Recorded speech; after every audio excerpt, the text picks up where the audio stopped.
Espace TV, le 22h.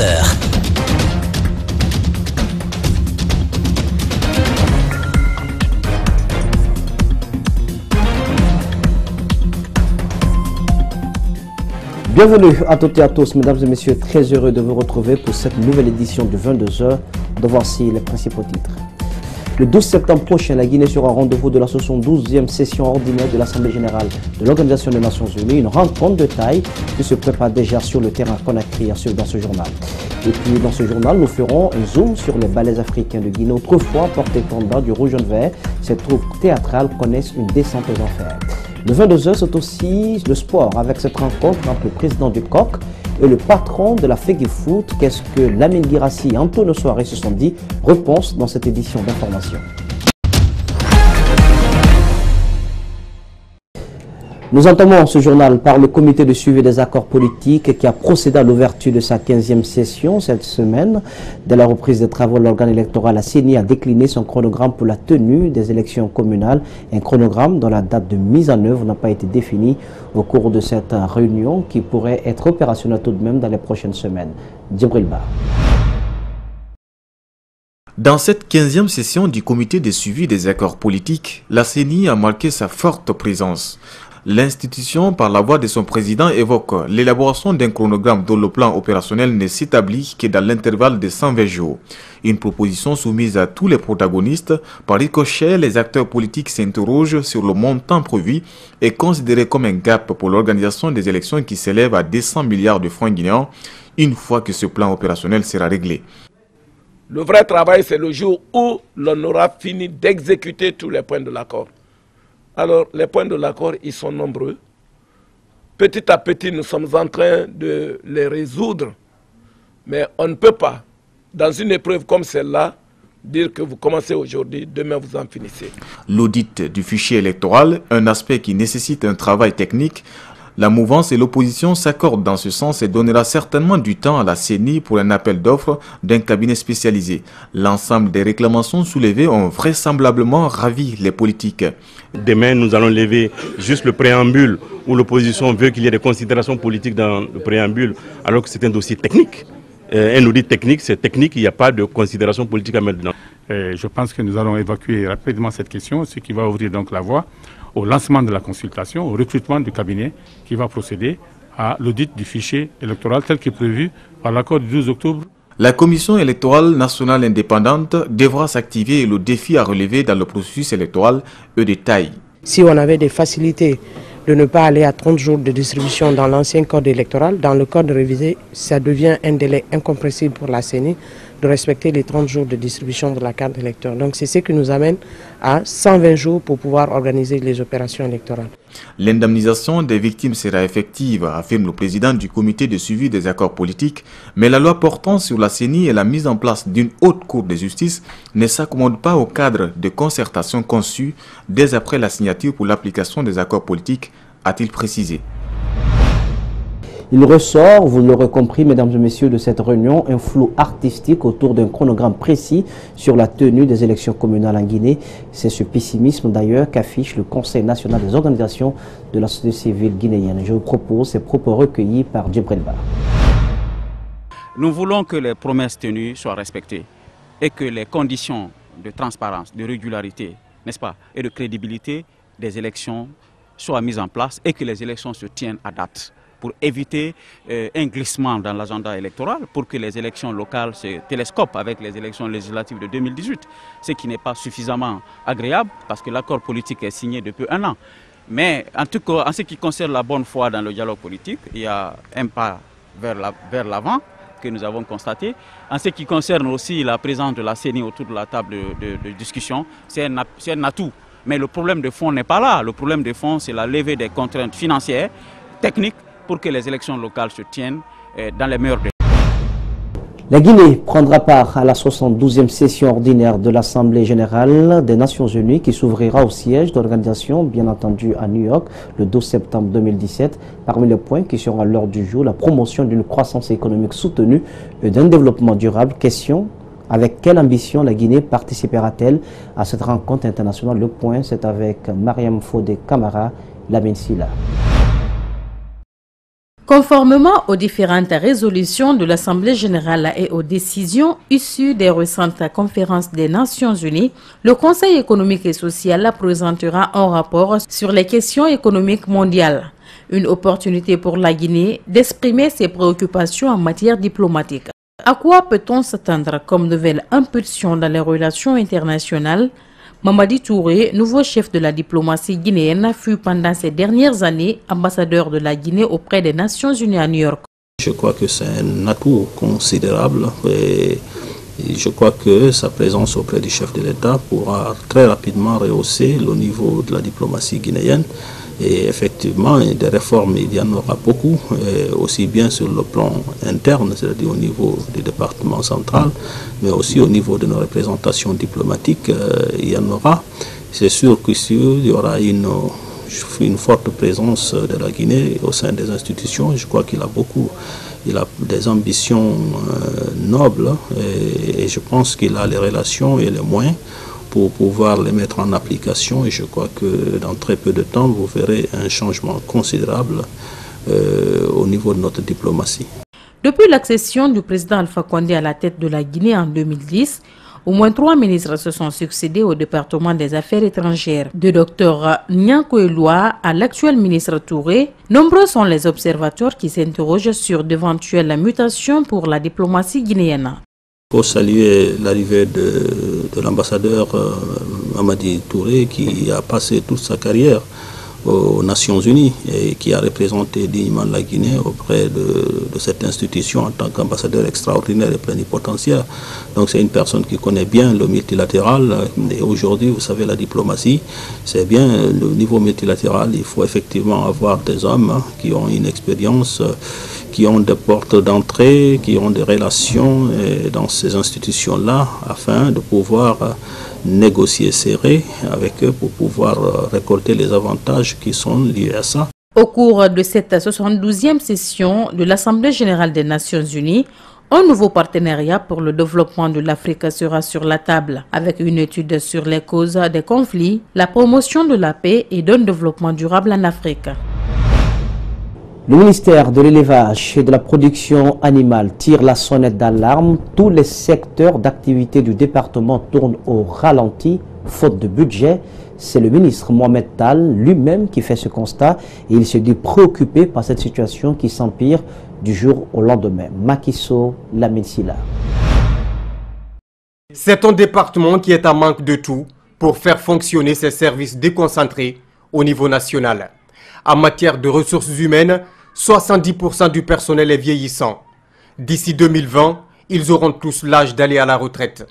Selon une évaluation du service des ressources humaines, le département a besoin d'au moins 500 personnes qualifiées pour répondre à sa demande en matière de ressources humaines. Au-delà même des manques qu'on a actuellement en termes de personnel, c'est l'état vieillissant des cadres-là qui aussi constitue une véritable préoccupation dans la mesure où 70% de ces cadres devraient être à la retraite d'ici 2020. L'une des préoccupations qui mine ce département, c'est bien la gestion des conflits entre éleveurs et agriculteurs à l'échelle rurale, nous a confié le chef du département de l'élevage et de la production animale.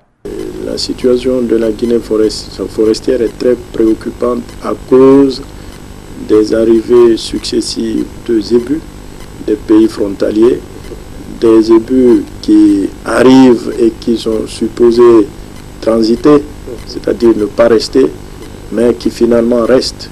Plusieurs actions qui s'inscrivent dans le cadre de l'offensive vers les partenaires sont en cours, mais avec les procédures, leur réalisation connaît un grand retard. Dans le cadre de ces projets, dis-je, il y a quelques points qui concernent l'élevage et dont la mise en œuvre effective n'a pas démarré, mais nous sommes au stade des études de faisabilité. Comme vous le savez,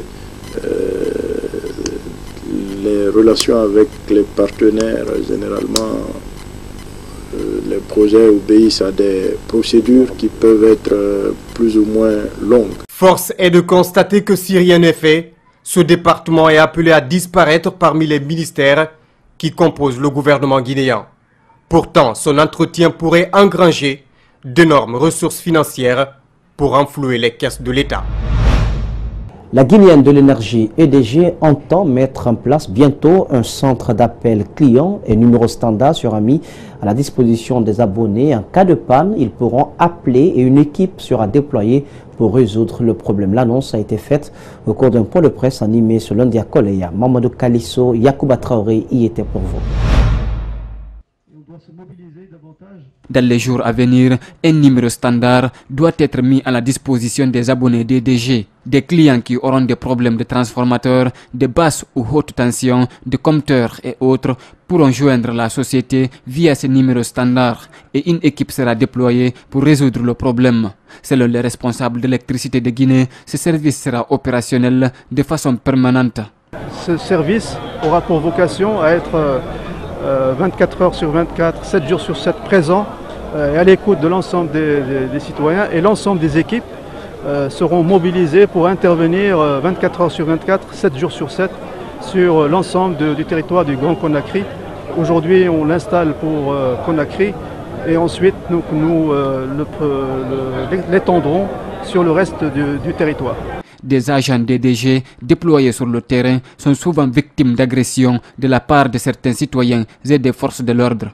L'administrateur général de la société affirme que des dispositions sont prises pour arrêter ce genre de pratiques.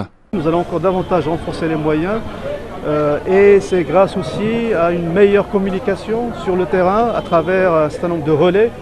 Et la communication au niveau de la proximité des quartiers est importante et c'est grâce à ce levier-là aussi que nous allons améliorer les échanges et permettre aussi de retrouver la confiance des citoyens vis-à-vis de services de EDG. Les fonctionnaires d'électricité de Guinée ont profité de l'occasion pour attirer l'attention des responsables sur des difficultés logistiques et sociales auxquelles ils font face. L'orientation des bacheliers a débuté en Guinée à l'image des années précédentes. Cette année, il existe de nouvelles modalités de choix sur le site du ministère de l'Enseignement supérieur GUPOL. Avec cette numérisation des orientations, les cyber-internet sont pris d'assaut par les bacheliers. Une aubaine pour les gérants de ces cyber et un véritable casse-tête, vous le verrez, pour certains bacheliers qui découvrent pour la première fois de plus près l'outil informatique. Nos reporters Abdraman Ba, Yacouba Traoré sont allés à la rencontre suivante. Journée ordinaire, mais particulière pour les admis au baccalauréat session 2017. Premier jour des choix, ces futurs étudiants devraient affluer les différents cyber de la ville. À Koza, l'ambiance est morose, seulement quelques apprenants de l'outil informatique vaquent à leur occupation. 12 heures, enfin l'arrivée du premier client pour l'orientation. On a reçu d'abord une seule personne, donc il y a d'autres qui vont venir après. Pour le moment, il n'y a pas assez de personnes. Ça n'a pas été facile, mais le résultat quand même est là. La procédure est longue, parfois la connexion fait défaut, une réalité qui n'est pas sans conséquence pour le gérant. On a beaucoup de problèmes au niveau de la connexion. Donc même s'il y a des clients, mais si la connexion n'est pas là, et surtout quand le site est trop bourré là, donc vraiment ça nous fatigue beaucoup. Ce jeune bachelier a fait les sciences sociales, 15 choix lui sont offerts, mais 5 lui suffiront pour valider son inscription. 45 000 pour les frais, chose qui ne semble pas déranger cet étudiant. Il faut que je lui donne 15 000, sans le frais de l'État. On ne peut pas dire que ça c'est trop cher. Les bacheliers ont des difficultés à manipuler l'outil informatique, une réalité qui fait profiter les gérants des cybercafés. Du supérieur, intéressons-nous au secondaire, à quelques jours de l'ouverture des classes. C'est une période grasse pour les menuisiers de Conakry qui doivent s'activer dans la fabrication des tables-bancs. Certains d'entre eux se plaignent de la cherté du bois sur le marché. Conséquence, un table-banc est vendu à 750 000 francs guinéens. Reportage Adja Fatmata Fofana, Ibrahima Sori Kamara. 750 000 francs guinéens, c'est le prix donné à chacun des tables-bancs à une semaine de l'ouverture des classes. Confrontés déjà au manque de clients, les menuisiers se heurtent à une autre difficulté plus sérieuse, la cherté des prix du bois suite à l'interdiction de sa coupe pour un long moment. Le président de la République, le président Alpha Condé vient de nous donner. Le décembre passé, il nous a appelé à Secrétaire, il a dit à Kassori de nous donner 2000 établissements à confectionner les menuisiers de Conakry. Donc on a confectionné à 750 000 francs. On n'a eu aucune commande pour l'ouverture de cette année. Ils disent ne pas avoir des commandes venant de l'État, mais aussi des chefs d'établissement pour cause la conjoncture.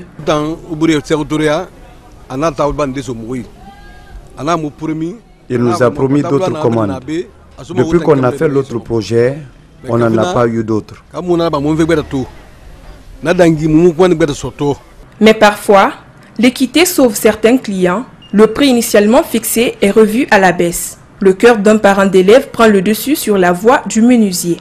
Bon, tu peux avoir un parent ou une parente qui veut beaucoup, mais il n'a pas de moyens. On peut l'aider. C'est comme ça. C'est pourquoi Bafon est reconnu dans la République, même à l'extérieur du pays. Bafon est reconnu.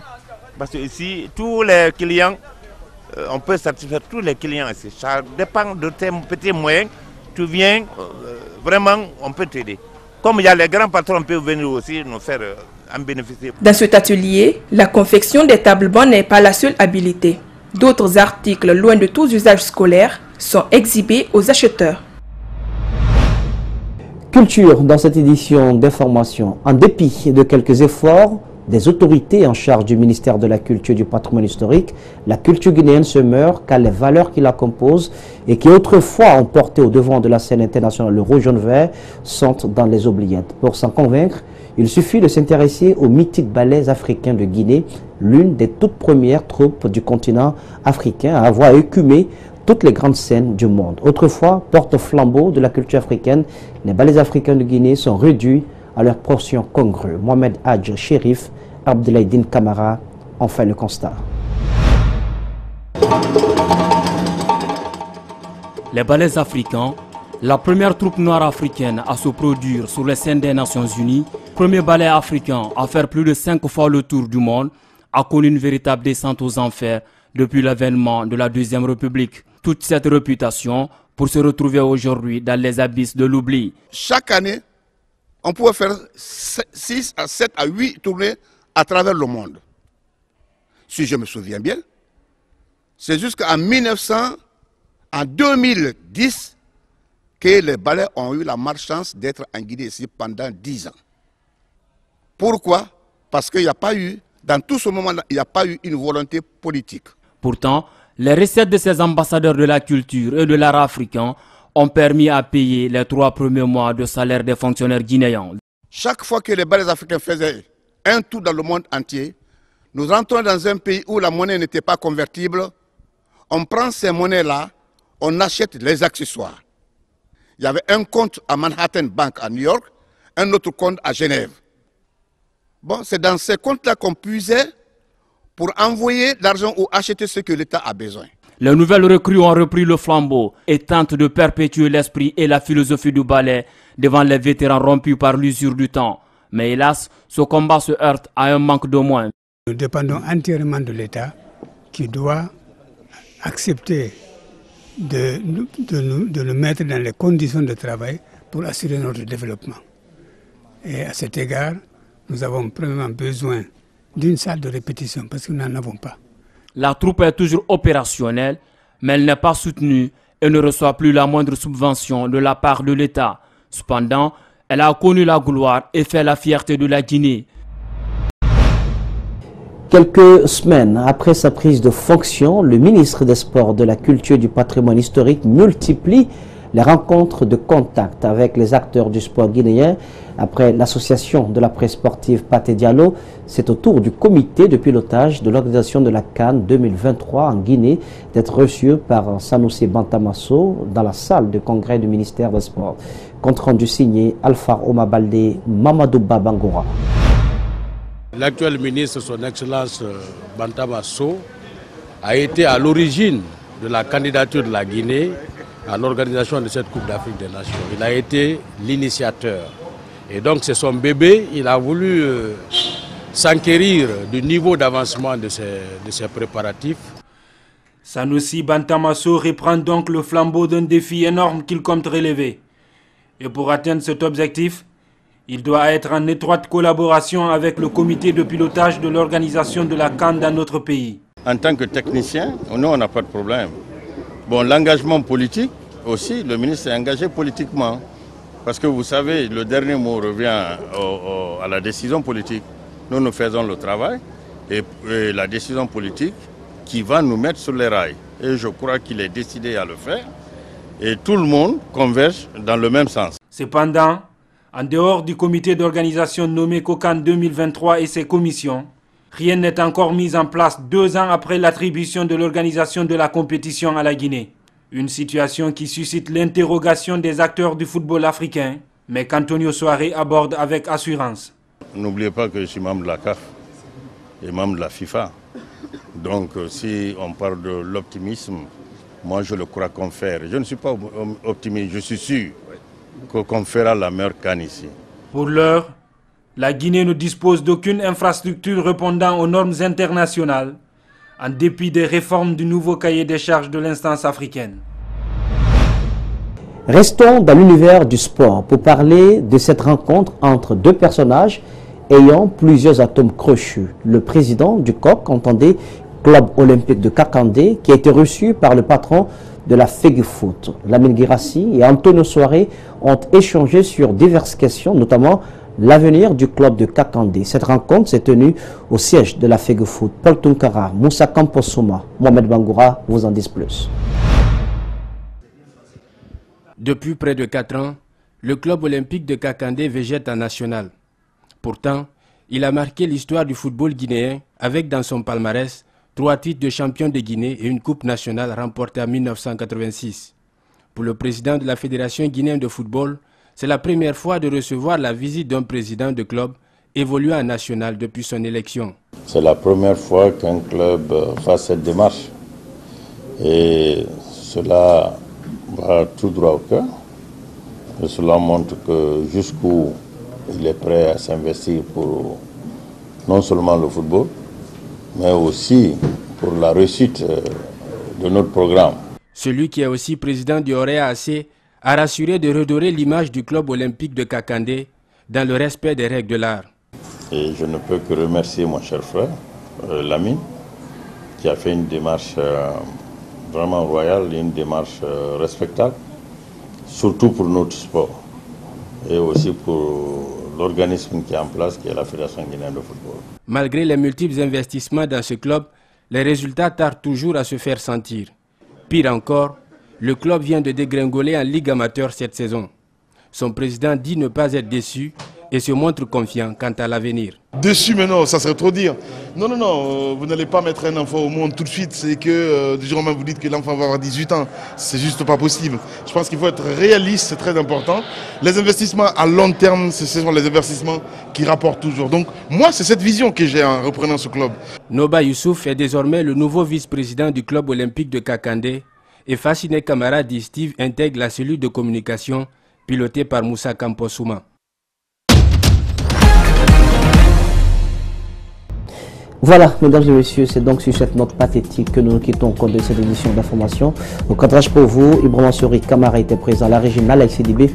Le tout sous la supervision technique d'Ali Kaba et de Francis Collier. N'oubliez pas, l'info continue sur espace-tv-guinée.info. Merci de votre aimable attention. Passez une excellente suite de programme à notre compagnie sur Espace TV. Regardons mieux.